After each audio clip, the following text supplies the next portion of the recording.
সাভারে বিভিন্ন এলাকায় অভিযান চালিয়ে হত্যা মামলা, ছিনতাই সহ একাধিক অপরাধের সাথে জড়িত অবৈধ অস্ত্রধারী ও মাদক কারবারি 7 জনকে আটক করেছে সাভার মডেল থানা পুলিশ। বিস্তারিত দেখুন নিজস্ব প্রতিবেদক আবুল কালাম আজাদ বিপ্লবের প্রতিবেদনে।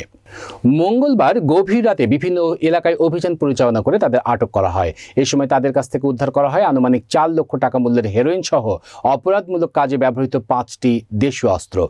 বুধবার দুপুরে সাভার মডেল থানায় আয়োজিত সাংবাদিক সম্মেলনে এমন তথ্য নিশ্চিত করেছেন ঢাকা জেলা অতিরিক্ত পুলিশ সুপার আব্দুল্লাহিল কাফি।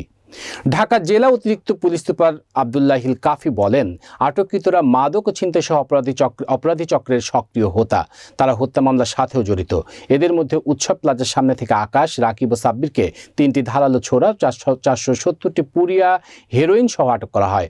অপরদিকে সাভার মডেল থানাধীন জালেশ্বর রাবেয়া ক্লিনিকের মেইন গেটের পাশের গলির মাথায় রাস্তার উপর থেকে আলামিন ও মোহাম্মদ নাইমকে সাভার মডেল থানা পুলিশ আটক করে। এ সময় তাদের কাছ থেকে 2টি ধারালো ছোরা ও 730 পুরিয়া হেরোইন উদ্ধার করা হয়।